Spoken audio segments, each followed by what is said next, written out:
Top, chargé de communication et plaidoyer du programme PAPBio, un programme financé par l'Union européenne et qui a deux composantes. Une composante une avec 7 projets de terrain, dont le projet de gestion des forêts de mangrove du Sénégal au Bénin, mis en œuvre par l'UICN, et une composante 2 avec le projet de gouvernance régionale des aires protégées, mis en œuvre par l'UICN également et basé à Ouaga.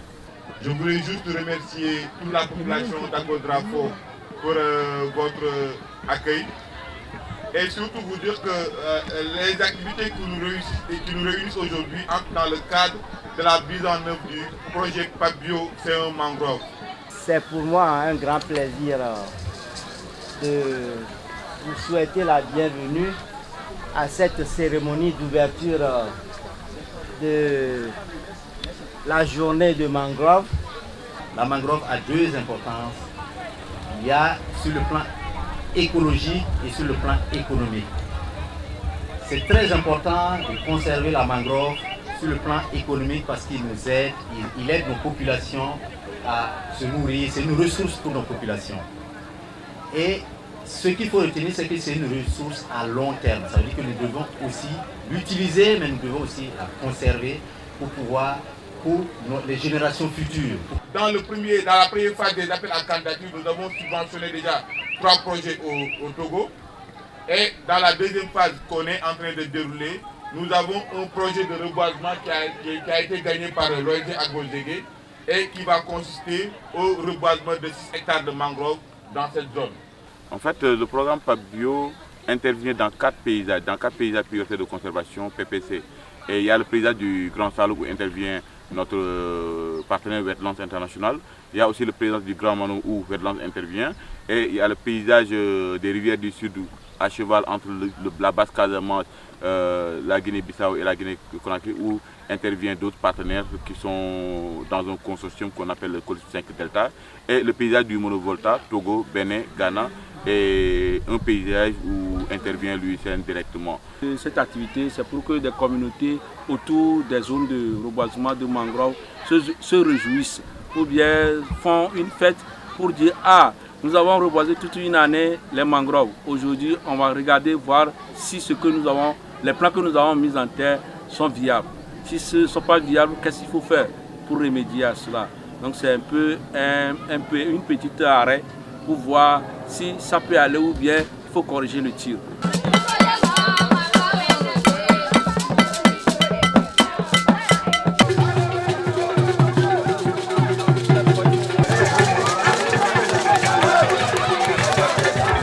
Je suis vraiment très ébahi de voir cette édition qu'il y a eu à Agodrafo. Et je souhaiterais que ce soit perpétuel pour que la mangrove que nous voulons sur tout le long des rives du Vaud, lac, Zio, soit autour de notre lac. Je crois que c'est quelque chose de très intéressant puisque une bonne partie de la population a assisté à cette quinzaine et le fait d'associer culture et sensibilisation, c'est une bonne chose parce que ça a drainé du monde. Il y a des activités techniques que nous avons menées, que nous allons continuer d'ailleurs de mener pour les journées de demain et d'après-demain. C'est le suivi des reboisements. Durant nos différentes activités, nos précédentes activités, on a eu quand même à reboiser pas mal de mangroves. On est en train de faire en sorte de pouvoir cartographier ces zones-là, savoir où ces zones-là se situent et puis quelle superficie cela couvre. Ça nous permet en réalité de pouvoir les renseigner dans nos indicateurs de performance parce qu'en fait nous avons des objectifs en matière de reboisement et de restauration de mangroves.